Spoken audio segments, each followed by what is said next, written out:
Okay, we are starting this weekend's media availability with the driver of the number 29 Cooper Standard Careers for Veterans Ford for Brad Keselowski Racing, Tyler Reddick. Welcome, Tyler. No, this is a pretty huge weekend for you and your sponsor. Big weekend for the sponsor, big weekend for you on the competition side. Look for that win to get in the chase. Talk about this exciting weekend for you. Well, yeah, as obviously, as I'm sure a lot of you know, it's Careers for Veterans 200, so it's a really big deal for Cooper Standard, and obviously the Careers for Veterans program. So we got a lot on our shoulders. We have quite a good crowd we're going to have. We're going to have 3,000 people that are a part of Cooper Standard that work for them that are going to be here, and we're going to have over 40 veterans that are going to do the national invocation for us. So yeah, we just need to go out there and win that race. That'd be great for our guys. We just got to go get it done. Great, thank you, Tyler. All right, we'll open it up for Tyler. We got Jim and Tyler with mics. Just raise your hand and give your name and affiliation. We'll start with the mic over here on the left. Mike Brudenell from the Detroit Free Press. Brad seemed pretty excited about this whole weekend when he was driving the 1901 sweepstakes, but tell us what it's like to drive for Brad and how much input he really does have and what you've garnered from him and learned from him as a young driver. He's helped me a lot of these tracks, especially the first time around, picking up on little things and little areas you can use. Like obviously here, the bottom's a little flatter than the top half of the racetrack. And a lot of times you can use that to your advantage depending on how your vehicle handles, and even more so at the more technical tracks, just little things everywhere. And he really cares about this team, and he really cares about this race, obviously. It means a lot to him, so he wants to make sure that we do everything we can to win this race Saturday. So we just gotta get it done. I think we've had pretty good vehicles when we've come here in the past. The team has, and we had a pretty good truck here last year. So we just got to do our part, make sure everything's good. Obviously, qualifying is important, but I'd rather have a truck that races good than qualifies good, because sometimes here you can have a truck that qualifies good, but it's not too good in the race and traffic. So we just got to find the happy medium and find something that we're really, really comfortable in. We got Lee on the right here, and then we'll go to Matt in the back.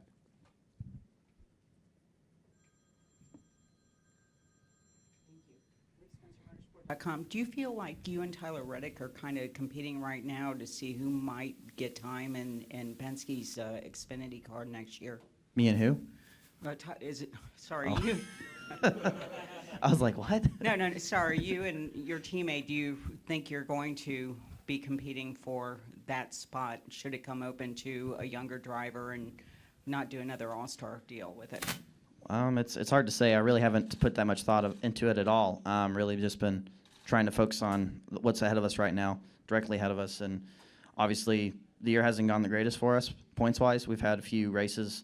We've had a few DNFs where we, just things didn't go our way. And last year, it seemed like everything went our way, and we were really good in points. So right now, it really got to win a race and got to get ourselves in the chase and focus on this year. I'm not really, that stuff's next year and beyond. But right now, it's most important to take care of what's right ahead of us and making sure we're doing everything we can right now.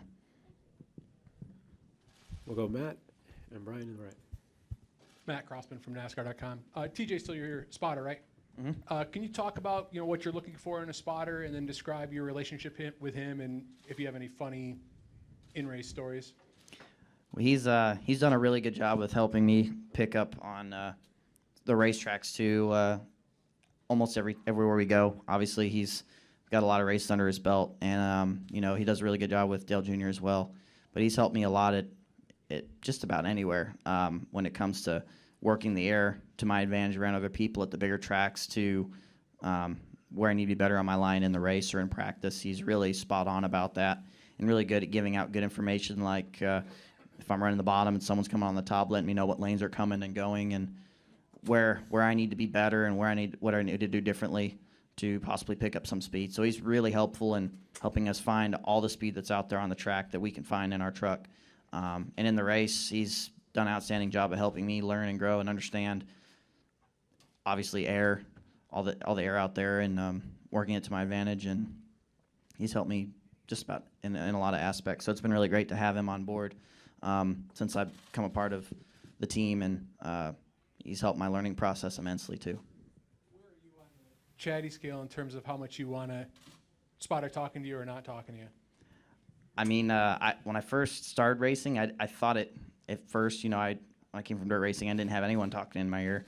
So at first, I think it kind of bothered me a little bit, and I just was still used to clearing myself a lot of times. But now I'm not really that worried about it. I still do look in the mirror quite a bit, but obviously I've just gotten more comfortable with the whole deal. Having a spotter, having mirrors, and the more he talks, the better. It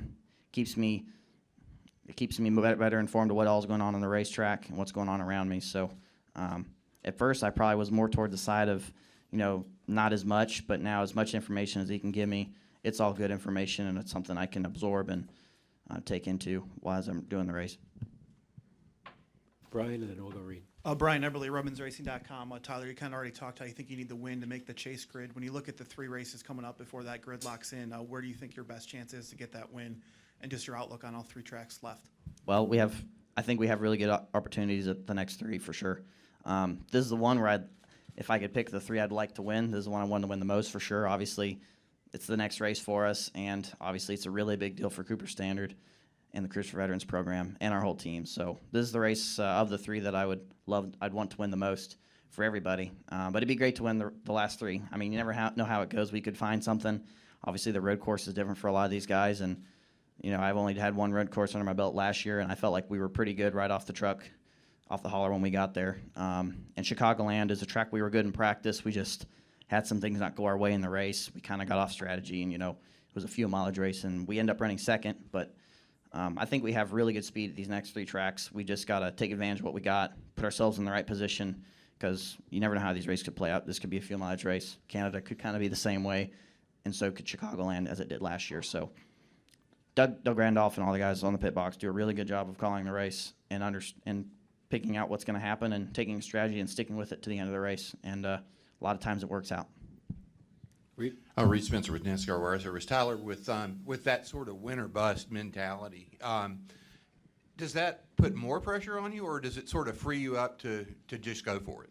Well, to be honest, I've really tried to have the win or bust mentality all year long, understanding that if we win, it's easier than worrying about points all year long. But unfortunately, we've had opportunities to win, but we've had things just not fall our way in about every way it seems like they can. You getting wrecked or just have a caution come out or whatever it may be. So I feel like there's not a lot of pressure on us. This is something we've done before. We did it last year twice. It's something our team knows how to do. There's really no pressure. We just got to go out and do what we normally do and just have a good weekend, make no mistakes, which we've done before. So it's really no pressure. We're doing something we know how to do all year long, so we just go out and do our normal deal. Go Wolfgang and then Chris. Wolfgang Monzer from Germany, Ranchport Press Agency. I think you have qualifying and race at the same day. Is this a hard pressure for you? All the shows at one day? A lot of times the way the truck series schedule is, we qualify and race on the same day. Obviously, it gives a little bit of a curveball to me. When you go out there, first time on the track for the day is qualifying when you got to be your fastest. But like I said, Doug Randolph, all the guys do a really good job of adjusting the truck and having it really close when we fire off in qualifying. And obviously here we're going to be doing a single lap qualifying. It's not going to be that round qualifying. We do a lot of the short tracks. So your laps, the 1 lap you do is going to be very important, and getting up to speed is going to be very important. So not a lot of pressure really. We've been able to do it pretty good all year long qualifying wise. We've been getting better and better. So it's just kind of up to what we got package wise and how good we are today after practice, feeling out what we got for a truck against the other guys. Chris? Chris Knight, CatchFence.com. Tyler, the draft is important here at Michigan International Speedway. How can you compare it to someone like Daytona and Talladega, where the draft is instrumental, and how crucial will that play a factor in tomorrow's race? Well, as I kind of said earlier, I think you're going to have people that have trucks that qualify really good. Then you're going to have some people that have trucks that we're probably going to race better than they qualify. And obviously qualifying's great, but it only puts you up there for the start. And it seems like here at Michigan, the draft, as you said, really comes into play. And being able to have a vehicle that drives good in dirty air is going to be very important for us, and that's what we're going to be shooting for. So, like I said, practice is going to be important today. We're going to try and get out there put ourselves in many positions we can to figure out our vehicle and how it drives in traffic. And I'm sure there are going to be plenty of opportunities because I'm sure there are going to be a lot of people out there as well doing the same thing, trying to figure out what how the truck's going to handle in traffic and how to make it better. Okay, any other questions for Tyler? We've got Kenny in the middle here. Kenny Bruce with NASCAR.com. Tyler, you've talked about Cooper Standard and their involvement here this weekend. Has Brad said anything to you guys about how big a weekend it is for him and for the organization overall? I mean, I don't think he really has to. We all know how important it is. Every one of us do at the shop. Cooper Standard's been a part of the team for a long time, and the Careers for Veterans program has been a part of the team for a while too. Since I've been here, obviously this is my first year driving their truck, but I've been a part of this team long enough to know how important it is to everybody.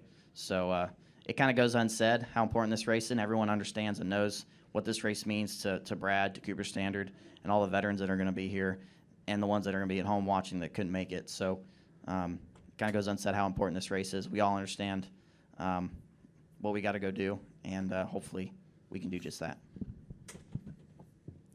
Any final questions for Tyler? All right, Tyler, good luck this weekend. I know it's an important one for you. Thank you very much.